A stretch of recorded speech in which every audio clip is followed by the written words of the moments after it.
Today, let's talk quickly about something a lot of new players wonder about, the Lotro store, and particularly about which items or features have the most value, or I think are by far the best to purchase. To keep things short, I'll just quickly mention for everyone, but especially for those who don't like spending, that in Lord of the Rings Online, the in-game achievements, the so-called deeds, grant you Lotro points upon completion that you can spend in the in-game store even as a completely free-to-play player.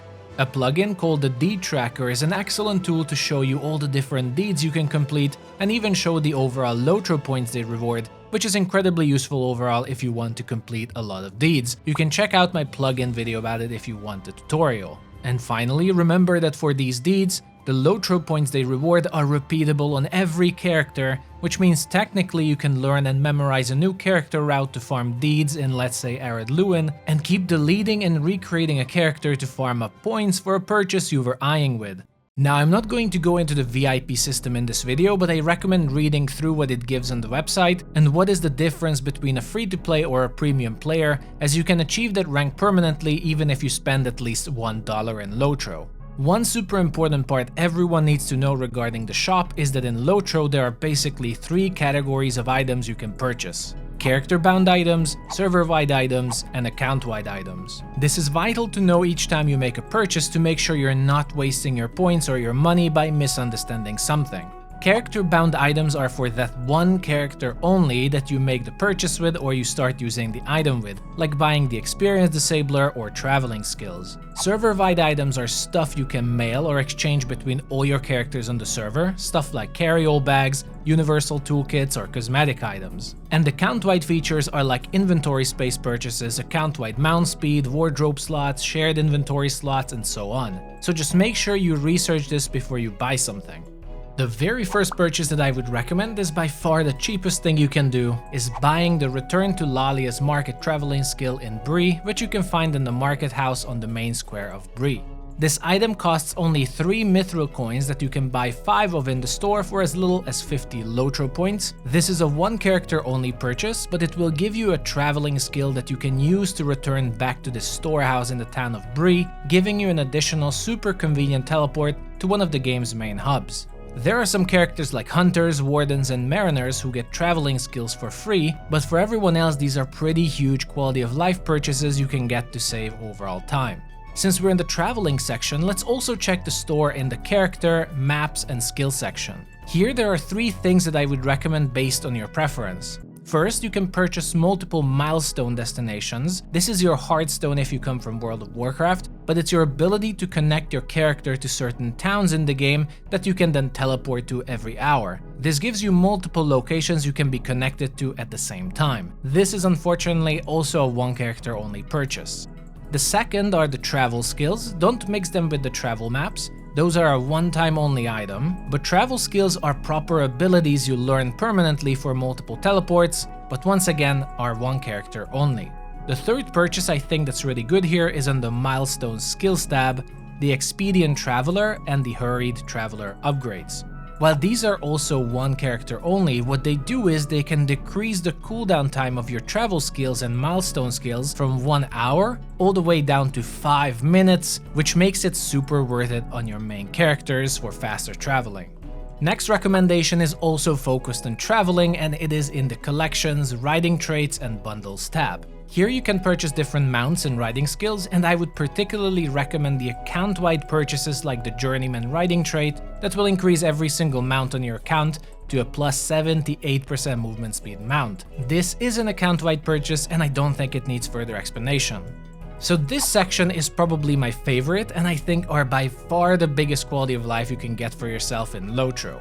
So a quick notice here that yes, you can purchase account-wide inventory back slots in the store, in the account, slots and storage, and the inventory slots tab. Here you can pretty much increase your bag to have 135 maximum slots. It's pricey I think, but it's there. What I want to highlight here instead is in the carry-all section, the carry-all bags. These are server-wide bags that you can purchase and trade between your characters to store certain items into them with an inventory space of 10, 25 or 50 depending on the size you choose. If you play this game seriously, you will very quickly realize how annoying inventory management will be, and what carryalls do is if you have them in your inventory, they will automatically store items they are designated for and free up tons of inventory space for your character. Amazing, right? The catch is that these are specialized to a purpose, so crafting, dyes, housing, trash items, and so on. So you have to prioritize which are the biggest culprits of your inventory issues and buy the right one. For me, the two most base choices that I think every player will have issues with are the crafting items and task items. Crafting items need no explanation, but task items are basically trash you pick up from monsters that are quest items for the so-called region reputation tasks. You tend to keep these items to build up reputation in the game, and they take up a lot of space on your character. Remember that this is a server-wide purchase, so does not carry over to other servers if you play a multiple, but you can trade them between your characters, which gets us to my next recommendation. There is a feature in the game called Shared Inventory, which is essentially a server-wide bank that you can access with any of your characters and is an account-wide purchase. Your very first purchase will give you 20 inventory slots, I believe, and you can store any crucial item in here that you normally would want to trade between your characters. And as you guessed, yes, this is a great way to pass, for example, your carry-all bags between your tunes really fast, especially if you have the VIP status, since VIP status also lets you access your bank anywhere and anytime in the game you want with the subscriber town services. If you're a lover of crafting and gathering, another super fancy purchase you can make are the universal tools in the store, in either the base or the enduring version, both of them being server-wide purchases so you can trade between your characters.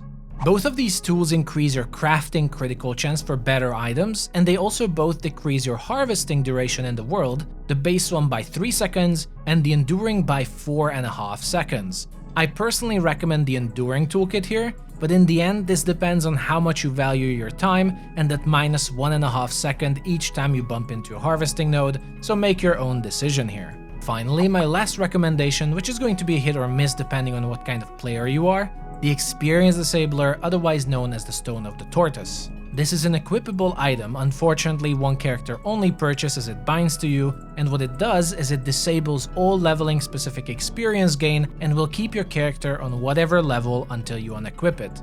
I think this is by far one of the most important purchases for Lotro if you love the story, exploration, and want to enjoy the game without it becoming completely irrelevant, especially with the combination of the new landscape difficulties that allow the game to be challenging even. And the Stone of the Tortoise will allow you to stay on a particular level, enjoy all the quests and deeds in a zone until you're ready to move on and unequip it. It is the ultimate adventuring and questing item, I think, and I really recommend it for people who are completionists and want to immerse themselves in Middle-earth. So those are my recommendations for the highest value and best purchases in the Lotro store. Hope you enjoyed it. If you watched the full video, do make sure to comment Gollum below so that I know it. Like and subscribe for more Lord of the Rings Online content. Thank you for watching, and I'll see you the next time.